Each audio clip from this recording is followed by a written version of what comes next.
This was not a good night for the president. Everything he touched was a loser. Trump hasn't been this embarrassed since he found out there was a Donald Trump Jr. But don't worry. If you're tired of all the losing, fear not, he's got an excuse. I hope that you'll forgive me if I'm a little angry that we are indifferent to his erratic behavior, his obvious mental decline, his history as a convicted. What do you get when late-night comedy royalty joins forces with presidential grace? Jimmy Kimmel and Michelle Obama tearing into Trump and J.D. Vance like it's a roast wearing the mask of a therapy session. Kimmel's jokes hit so hard, they might need Secret Service backup, while Michelle's measured takedown feels like a full-on humanitarian intervention. Hold on tight, this isn't politics, it's a comedy roast dressed up as democracy, and everyone's about to get emotionally evicted. It was a tough night personally for the vice president, J.D. Vance's half-brother. I didn't even know J.D. Vance had a half-brother, but he does. V.D. Vance lost his bid to become mayor of Cincinnati. And even though he got J.D.'s endorsement, he lost by more than 56 points. I want to know, who's going to tell him that the job he's currently seeking might just be one of those black jobs? Jimmy Kimmel just rewrote the definition of savage. J.D. Vance now looks like the human version of a participation trophy, flailing in public like a reality TV contestant who stumbled into a political debate by mistake. Meanwhile, Trump is throwing a meltdown so intense it could probably be seen from space, an emotional solar flare shaking satellites and Twitter threads alike. He wrote, Trump wasn't on the ballot and shutdown were the two reasons that Republicans lost elections tonight. Now, if Republicans had won and he wasn't on the ballot, would he take credit for that? Oh, yes, he definitely would, but he lost. And then he posted this. He posted, and so it begins, which was either a response to Mamdani winning the mayoral race or he just sat down. Kimmel wastes no time. Subtlety? That's for salad, not public humiliation. Every jab hits with the precision of a drone strike aimed straight at someone's ego. It's brutal, relentless, and completely mesmerizing to watch. Trump's reactions are pure chaos. Eyebrows shooting up like they've got their own zip code, hands flailing as if swatting an invisible swarm of accountability. This morning, he threatened to delay SNAP benefits to the 42 million Americans who need them until the shutdown is over. And then his press secretary had to go out there and walk that back because he legally can't do it. It really is amazing. The president says one thing, the White House says another entirely different. It's like the one hand doesn't know what the other tiny, bruised, makeup-covered, greasy, genitalia-grabbing, Sharpie-stained baby hand. Kimmel drops a casual comment about legacy, and suddenly Trump's spiraling, wondering if he's being haunted by his own highlight reel. Meanwhile, J.D. Vance tries to ride out the storm, but he's drowning in a tidal wave of punchlines, each one worse than the last. He struggles to keep a straight face, but there's only so long you can pretend you're not the butt of every joke in America. Our leader celebrates Americans losing their livelihoods because he can't take a joke. Now he's openly rooting for NBC to fire Jimmy Fallon and Seth Meyers and the hundreds of Americans who work for their shows who don't make millions of dollars. And I hope that if that happens, or if there's even any hint of that happening, you will be 10 times as loud as you were. And just when you think the room can't get any more awkward, Michelle Obama steps in, armed with nothing but words and that legendary poise that makes even the most self-important egos feel like toddlers caught with their hands in the cookie jar. She doesn't need theatrics. She doesn't need microphones. She has this uncanny ability to dismantle people with calm, surgical precision, one measured statement at a time. Donald Trump is the wrong president for our country. He has had more than enough time to prove that he can do the job, but he is clearly in over his head. He cannot meet this moment. He simply cannot be who we need him to be for us. It is what it is. Trump tries to respond, but it's like watching a toddler argue with a Nobel laureate, frustrating, one-sided, and utterly hopeless. J.D. Vance looks like he's being politely digested by intellectual disdain. Every time he speaks, a pause reminds him he should have stayed home. The tension isn't just real, it's a national emergency. Meanwhile, Kimmel treats the chaos like a symphony, cutting through the room with lines that hit like missiles and landmines. Trump's rebuttals are laughable at best, unhinged at worst, like he's playing chess while Kimmel is in 4D laser tag. The audience doesn't know whether to laugh, cry, or call their therapist. And also, hey, you just think about how cruel a person has to be to cut off food to 42 million people. It's the kind of thing that makes you go, oh, no wonder his kids are like that. The guy who never missed a Happy Meal in his life is deciding who gets to eat in this country. So after a federal court ordered them to do it, the Trump administration agreed to pay half the benefits, which is not enough, so we are... Michelle Obama's approach is different, and that's what makes it devastating. No theatrics, no yelling, no need for applause, just calm, undeniable logic that makes J.D. Vance look like he's explaining algebra to a cat.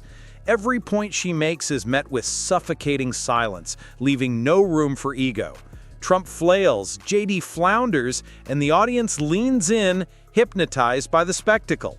Kimmel casually drops a reference to history, something Trump probably hasn't fully grasped. His jaw drops, eyes wide, as if realizing his Twitter feed isn't exactly a modern masterpiece. JD tries to nod along, but looks more like a deer in headlights than a political star. Kimmel doesn't ease up, doubling down with lines so sharp they practically need trigger warnings. A known slumlord, a predator found liable for sexual abuse, all of this while we pick apart Kamala's answers from interviews that he doesn't even have the courage to do, y'all. Please, do not hand our fates over to the likes of Trump, who knows nothing about us, who has shown deep contempt for us. And then there's Michelle Obama, watching the chaos with that signature calm, like a scientist realizing the experiment was laughably flawed. She interjects with insights so sharp they could cut steel. Graceful, firm, and perfectly timed. Every word lands like a gentle but unavoidable slap, and by the end, Trump and JD aren't just embarrassed, they're emotionally evicted from their own egos. Kimmel throws grenades. Michelle delivers slow, eloquent demolition, leaving only the truth standing. The contrast is brilliant. Kimmel's chaos is loud, aggressive, and entertaining, turning confidence into confusion. Michelle works on a higher plane, every point a silent execution. Together, they converge on the same target with devastating efficiency. Trump sputters, JD shrinks, and the audience can't help but revel in the spectacle. They see an entitlement that says only certain people belong here. That greed is good and winning is everything, because as long as you come out on top, it doesn't matter what happens to everyone else. And they see what happens when that lack of empathy is ginned up into outright disdain.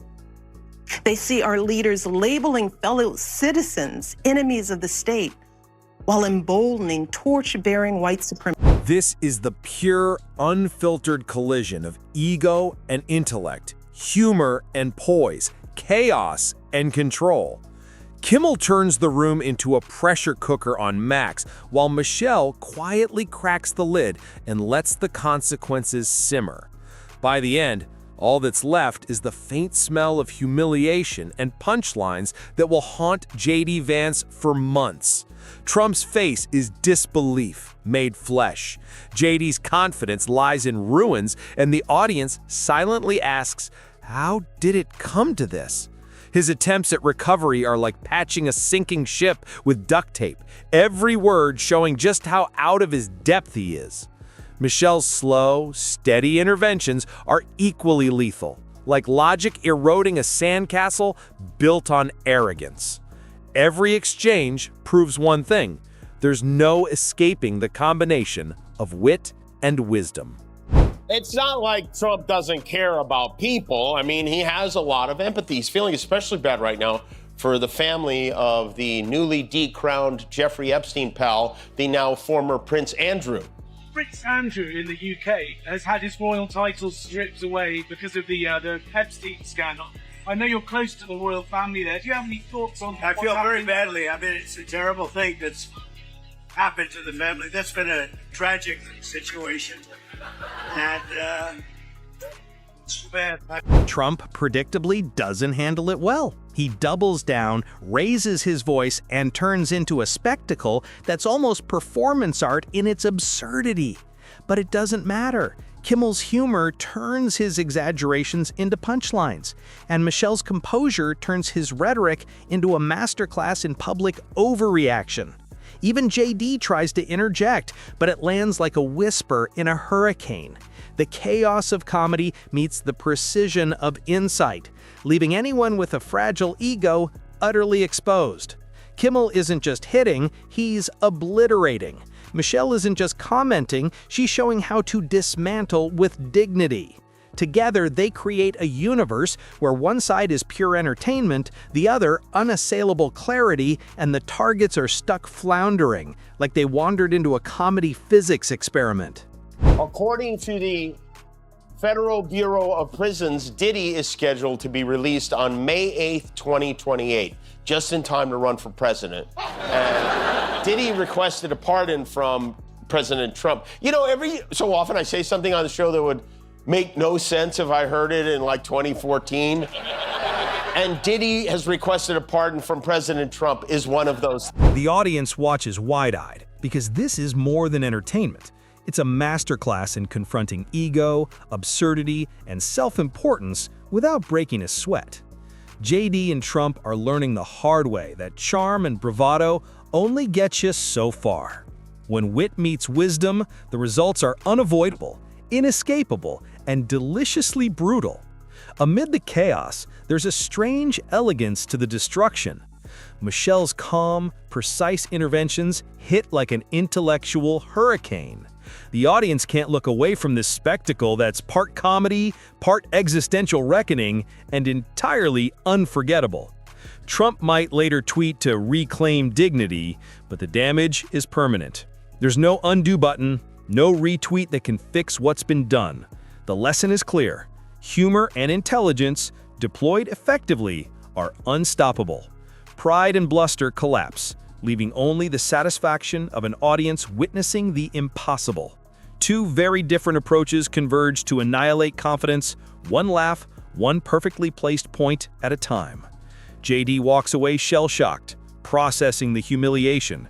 Trump storms off, muttering about unfair treatment, missed opportunities, and how he would have handled it better. For years, Donald Trump did everything in his power to try to make people fear us. See, his limited, narrow view of the world made him feel threatened by the existence of two hard-working, highly educated, successful people who happen. Meanwhile, the audience is left with a memory of a spectacle so sharp, relentless, and exquisitely entertaining it might never be topped. In a quiet corner, Kimmel and Michelle's brilliance just exists. Devastating, perfectly poised, effortlessly cruel, and undeniably hilarious. JD's attempts at self-preservation are now performance art in futility. Every word is calculated to sound serious, but lands like someone trying to sell sand in the desert. Kimmel isn't just reacting, he's anticipating, preempting, and doubling down. Each line a wrecking ball aimed at fragile egos. Trump, of course, doesn't take it quietly. Every jab meets outrage, confusion, and the subtle desperation of a man realizing charisma alone won't save him. It's almost poetic. One side calm, calculated, and devastatingly smart. The other thrashing, sputtering, and wondering how humor could be this cruel. I mean, that son of a bitch, you know, is really unbelievable. Mr. Son of a Bitch. I mean, Mr. Son of a Bitch. his loyal. Yes, yeah, no, I never imagined that we'd ever have a president like this, and I hope we don't ever have another president like this again.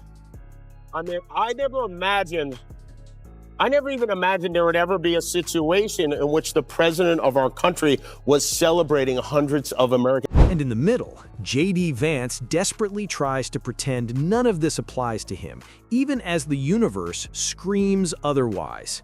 Michelle Obama doesn't rush. She doesn't need to. Her precision is slow burning, cumulative, and unavoidable.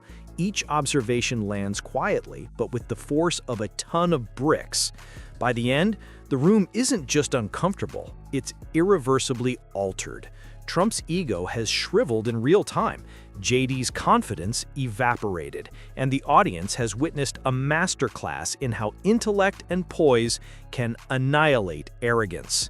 There's no malice, just undeniable clarity. Kimmel's chaos is funhouse mirror brutal, while Michelle's insight is calm, surgical, and unassailable. Together, they create an inescapable vortex of humiliation and revelation. The result? Two forces proving that nothing survives when wit meets wisdom, leaving JD and Trump to pick up the pieces of what's left of their dignity, if any remains.